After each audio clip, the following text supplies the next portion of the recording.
What's up, gang? I am back again with another episode of the No Hedging Podcast. I go by the name of Rip16, the GOAT, and I am here to discuss a little baloncesto, or we like to call it basketball. This time I want to talk about USA women's basketball. Why do I want to talk about this, even though it seems like it's a foregone conclusion that the USA women's team is going to win? Because a lot of y'all still ain't happy. Still ain't happy. The W ain't enough. They said they won that last game against Germany 87-68. And it was still some things that were problematic for a lot of people. And yeah, I want to talk about it, man. Since y'all want to talk about it so much, let's talk about it, man. So let's go ahead and get into another episode of the crossover.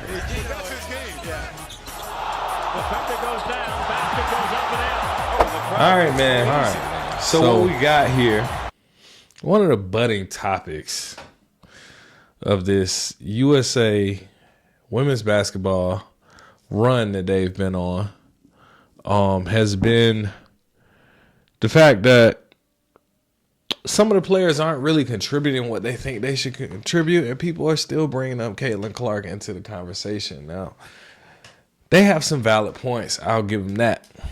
Shout out to my guys over there at Fly Hippie. I've been watching Izzy. Izzy has been really on it, really good with him. Shout out Fly Hippie. Y'all get a chance, check out their channel. He's been really on it and really good about, breaking down a lot of the Caitlin Clark comparisons, a lot of the reasons why Caitlin Clark should have been included on the Team USA. And as the WNBA season has progressed, you can make a case that it would have been a good move to have her on the team based on stat-wise and her performance, right? I completely understand that. I completely understand the viewership. I completely understand the hype of what that could have done for the WNBA players and season as a whole. However, I just want to remind y'all really quickly that when this team was being constructed, this was very early into the WNBA season, for one. And at the beginning of the season, the Indiana Fever did not look that good. They lost 4 or 5 games in a row starting the season off. Caitlin was struggling, wasn't scoring a lot of points. Now, eventually she got it together. I mean, she needs some time to adjust, be on a new team, new coach, new setting, everything. I understood that. She's still going to be a great player. I get it. But around this time, rosters and stuff are starting to come out. You even got people like Arika Ogunbowale, second highest scorer in the WNBA. She's not on the WNBA team.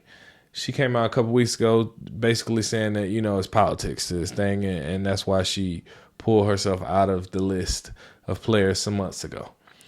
But it was also a little bit of beef brewing around that time with some of the older players basically trying to say that, Caitlin Clark is putting y'all on. She kind of was, but her Angel was kind of getting a lot of attention coming in, and that was bringing a lot more just viewership to the sport in general, in their games in particular. Now, does that mean they necessarily outplayed some of these women that are on the Team USA team? Absolutely not. However, there's just a lot more hype around them. So I understood on capitalizing that from a marketing standpoint. Stephen A's been on top of that, been talking about this repeatedly. However, I just want to point out to the fact of certain players such as Diana Taurasi and Chelsea Gray, or even Kelsey Plum, who may not come and give you tremendous stat sheet numbers. People are always going to look at the stats at the end of the game and make their points and their assertions. And I just wanted to get into the fact and highlight the fact that Diana Taurasi was only on the court for 6 minutes. Chelsea Gray was only on the court for 6 minutes. But if we can take a look at some of these tweets and some of these conversations and things what people are saying about him. Caitlin Clark watching Diana Taurasi get 0.0 rebounds, 0 assists. There's a Shannon Sharp meme of him shaking his head. There's him pointing, giving him the side eye. You telling me that Caitlin Clark couldn't get 0.0 rebounds and 1 assist? Here's the thing. To me, I almost look at it like Udonis Haslem being on Miami Heat for all those years. You didn't even get in the game. Why? He didn't need to. Why? He was most impactful to the team outside of just being on the court. Meaning, some people are there to coach. Let's just be honest. Some people are there to be a coach and to guide some of the other players or to instill some energy or keep them on track at critical moments or critical junctures during the game. To me, why do you take Diana Taurasi? Being an older player, being a legend that she is, you take her because she can impact the other players on the team through leadership more so than just performance. Now, I understand if you want to get into the politics and the economics of it, and yeah, taking Caitlin Clark is a good move, but you also have to take into consideration this team has won 58 straight games. 56 of those have been double-digit blowouts. So my whole thing is this. Do you chance it on a rookie coming in with a lot of hype that might have a little bit of chaos coming with her, not because of her own fault, but because of how the other players are perceiving her and feeling like, oh, she's putting us on? And you got to realize it's a lot of energy and it's a lot of top dog energy and bravado. Well, I don't know what to call it with women, but maybe it's a lot of energy built up to say like, nah, I'm hoop too. I'm nice too. I can outplay her. I can do this. I can do that too. So it's like, do you bring that into the locker room and jeopardize a 50-something win streak that's been undefeated since 92? No, you don't. And I think that's what the coaches and the powers that be that selected the teams ultimately concluded. Like, no, you don't do that. No. It's just no. So, yeah, they could have picked her, but they still won by 19. Y'all still going to be fucking mad. If Caitlin Clark was on the team and she didn't get all the minutes, still going to be tight. Look at Ant-Man on Team USA. He deserves to be there. Is he a starter right now? No, he's not. Could you justifiably say that he is starter quality? Yes. And I think every time Ant-Man gets the ball on men's Team USA, he puts up shots and he scores and he do stuff in the last few minutes of the game just to show you like, yeah, I could cook these boys for real. Even though you're not putting me on the floor, I'm going to show you with these few minutes I got, I could cook these boys. But the reality is Caitlin could have been over there and y'all still could have been pissed. It would have been about the minutes. She could have had one bad game. Then it would have been like, oh, why was she invited? She was a rookie. This was a media stunt. Point being is somebody's going to be pissed regardless. So we can dress it up. We can act like you want. Bottom line is they beat Germany by 19 points. Alexis Peterson and Sato Sabli had pretty decent performances, but the things that stepped it up was defensive intensity. When those Las Vegas Aces start doing their thing, probably late in the second quarter, I would say, the energy shifted. Nafessa Collier, Kalea Copper, started hitting some threes. It's just certain things start happening. And part of it, Kelsey Plum only had, 6 points in that game? 15 minutes. She had 1 steal, 5 assists. But what's underestimated about what she does is ball pressure. Why is Kelsey Plum there? Because she's annoying.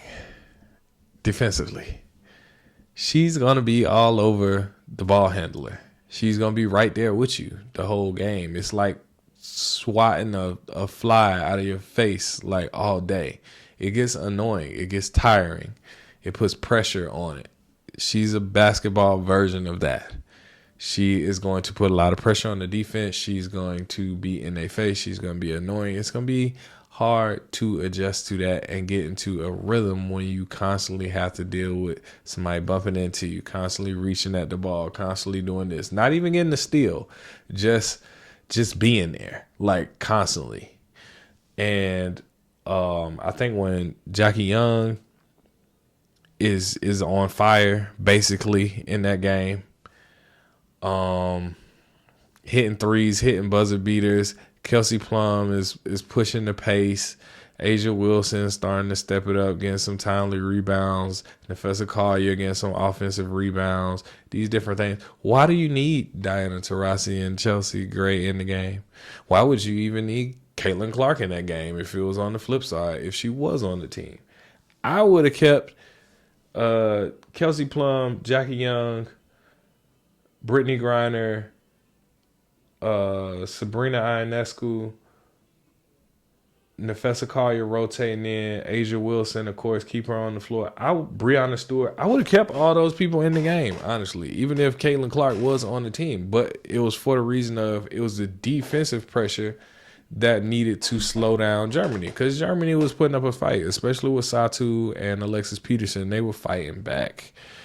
However, the defense is what did it. And one thing is, I don't know about Caitlin Clark playing no crazy defense.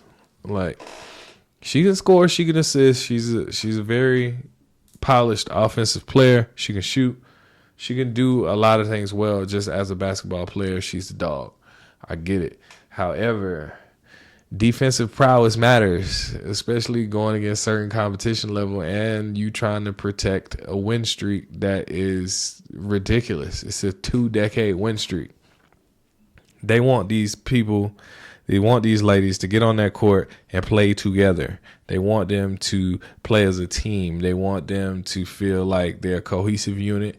You can tell that by the assist numbers. You can tell that by even players who are rivals during the WNBA season.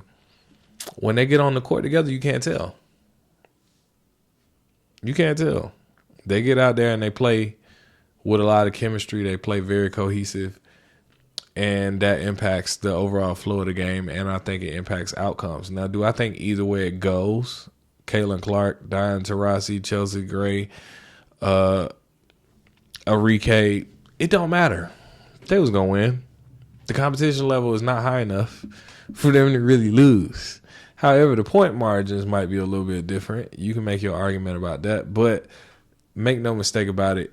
Some of these players can come in and they can get them some stiff competition level. But I think as long as you have, some of the best that are best, such as Sabrina, Breanna Stewart, A'ja Wilson, Brittany Griner with her size. She don't have a ton of rebounds in that game, but I think her size, impacting shots, doing different things during the game, all of that factors in. So I said that to say, like, I hear y'all on the Caitlin Clark thing, but dog, they won by 19, and they had two players who basically did nothing. And Jewel Lloyd, she only had 9 minutes. She only took 2 shots. She didn't do much. 3 players. Okay, let's put it like that. You had 3 players basically did nothing, and you still won by 19. And two players on the other team are in the WNBA. Your 2 guards. So they was putting some pressure on that ball. So let's cut it out, man. Let's cut the cap. Let's cut the cap. I heard something about a healthy fear of that the WNBA team has against Nigeria. And as you should treat all your competition the same. But let's be real. They're gonna win. With or without 3 players playing, they don't need all of them to beat some of these other teams. Let's just be real. I mean, I get it. You can argue about the Caitlin Clark thing, but she ain't there. She not there. No matter how much you hate her, she not gonna be there. She'll be at the next Olympics. She'll be at the next one. Angel Reese will probably be at the next one too. They gonna be there. I get it. They deserve it, but they needed some time to build. They needed some time to grow. I also get why they not there. Let's be clear on that. And that's the thing. So yeah, I just wanted to tap in with y'all and talk real quick about this because I've been seeing a lot of WNBA chatter, and I'm like, hey guys, relax. We still gonna win gold. Y'all sound nervous. Y'all sound chatty. People are mad and outraged and talking about, oh, she got 0-0-0, and I don't care. Diana Taurasi is Udonis Haslem of this team, and I'm okay with that. I'm okay with that. We good. Coach, go over there, coach. Give some high fives, encourage some people, keep them engaged in the game. I'm with that. I'm all for that, man. Chelsea Gray, same thing. I seen her mic'd up in practice one day, and I was like, I get it. She seems cool to be around. She fires the other people up. She keeps them engaged. She keeps the energy lively. She does certain stuff. I get why she's there. So, she had 0. Don't bother me because they still won by 19. And honestly, wasn't nobody looking for them two to score any damn way. So what are we talking about right now? Relax. Relax, guys. Relax. Izzy, call me. If you have a problem with this video, call me. Because I know you like to defend Caitlin Clark. I know. But they not about to lose, bro. Let's just be real. They not about to lose. Like, they got 3 more, and then they're going to get a dub. They're going to come home with the gold. And we can argue about other stuff if that's what y'all want to do. So, yeah. I was thinking about doing some reactions in this video, but ain't much to react to. People ain't even talking about it that much. That's how much of a margin of difference this WNBA team, this Women's USA team compromised of well-qualified WNBA players is beating these other teams by. And it's not even an expectation that the other teams are going to be able to do shit about it. Because at the end of the day, they could still just pass the ball to A'ja Wilson. Or Sabrina. Or Brianna. And there's nothing the other team can really do about it. We watched A'ja dominate throughout the whole season. She's won MVP back-to-back for a reason.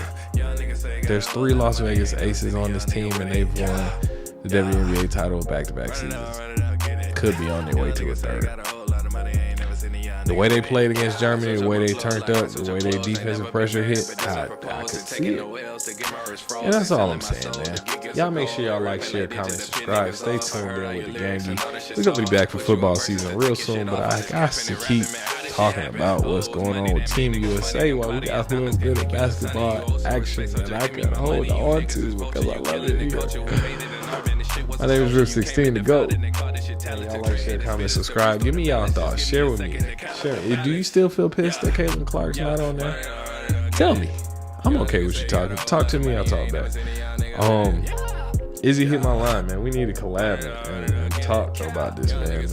But in the meantime, y'all stay tuned to that good old Olympic action, and I'll be right here to talk about it with y'all. Peace out.